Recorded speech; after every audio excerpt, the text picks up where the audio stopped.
From the 60s all the way into the 90s, this man has kept us laughing with his unique brand of humor. Please welcome George. How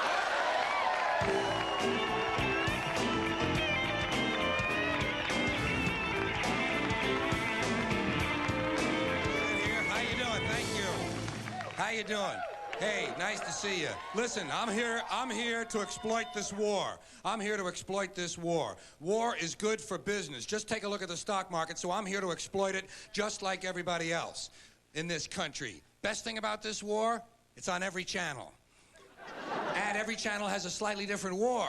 Did you notice that? If you don't like the way it's going on Channel 2, try Channel 9. Maybe your side is winning over there.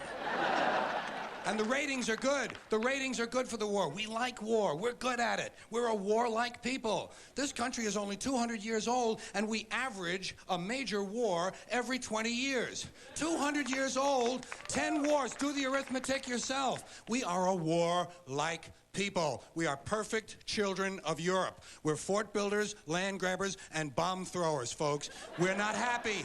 We're not happy unless we're dropping bombs on some helpless civilian population that has no argument with us whatsoever. No argument with us whatsoever. We are bomb throwers. And when we're not dropping high explosives, on some small nation that only has a marginally effective air force, then we're declaring war on something at home. We love to declare war on something at home, don't we? Anything we don't like about ourselves, we have to declare war on it. We can't get rid of this war mentality from our public life. We got a war on poverty, war on crime, war on cancer, war on litter, war on drugs. Did you ever notice we don't have a war on homelessness? No war on homelessness. You know why? You know why? I'll tell you why, because there's no money in it. There's no money in that problem. Nobody stands to get rich off of that problem. You find a solution to homelessness where the businessmen and the politicians can steal a couple of $1 million each, you'll see the streets of America begin to clear up pretty fast. I'll give you a couple ideas.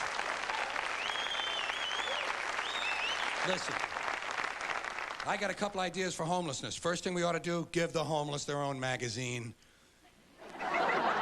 Give them their own magazine. That's a sure sign of making it in this country. Every group in this country that makes it gets its own magazine. They got Working Mother magazine, Black Entrepreneur magazine, Hispanic Business magazine. Any activity engaged in by more than 4 people in this country gets a magazine devoted to it. Dart throwing, backpacking, basket making, boating, hiking, walking. Walking! There's actually a magazine called Walking! Look, Dan, the new Walking is out. Here's a good article, putting one foot in front of the other. Give them their own magazine. You know? Come on. Give them their own magazine. You know what you call it? Better Crates and Cartons. Then when they get finished reading it, they can use it to line their clothing. Well, that's the kind of answer you'd get from a conservative American businessman. He'd say, yeah, let them read it. When they get finished reading it, they can use it to plug up the holes in them piano crates they live in. A good, practical, sound, American business conservative solution. I'll give you an idea about homelessness. First thing you got to do is change the name. It's not homelessness. It's houselessness. These people need houses. A home is an abstract idea. It has to do with a setting, a state of mind. These people need physical, tangible structures. Low-cost housing. But where are you going to put it? Nobody wants you to build low-cost housing near their house. They don't want it near them. We got a thing in this country called NIMBY, N-I-M-B-Y, not in my backyard. That's what they call it. People don't want anything near them, especially if it might help somebody else. They don't want any kind of social help located near them. You try to open up a halfway house. You try to open up a drug rehab center. You try to open up a little place for some retarded people who want to work their way into the community. People say, not in my backyard. They don't want it near them, especially if it might help somebody else. It's part of the great American spirit of generosity. You can ask the American Indians all about the great American spirit of generosity. If you need current information, try a black family. They'll help you figure out the great American generous spirit. These days we call it 1,000 points of light. People don't want anything near them, even if it's something they believe in, something they think society needs, like prisons. Everybody wants more prisons. Everybody wants that. That's the new answer to all of our problems. Lock a lot of people up. People say, build more prisons, but not here. Well, why not? What's the problem? What would be wrong with having a prison in your neighborhood? Would seem to me like it would make it a pretty crime-free area, don't you think? You think a lot of crackheads and pimps and street criminals are going to be hanging around in front of a prison? No way, they're gone. What's wrong with these people?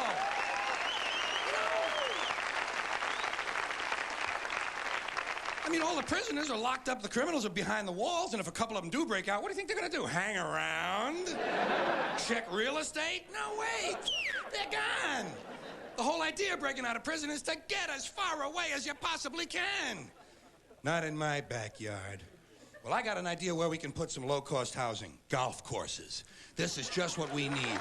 Golf courses. Plenty of good land. Plenty of good land in nice neighborhoods, land that's devoted now to a meaningless, mindless activity engaged in primarily by white, well-to-do male businessmen who use the game to make deals to get together to carve the country up a little finer among themselves. Golf is an arrogant, elitist game, and it takes up entirely too much room in this country. Entirely too much room. Listen to me. You know how much room it takes up? 17,000 golf courses, about 150 acres each. That's 3 million acres. That's 4,800 square miles. 2 Rhode Islands and a Delaware. You could build for the homeless on the land that's currently devoted to this meaningless, mindless, arrogant, elitist, racist game.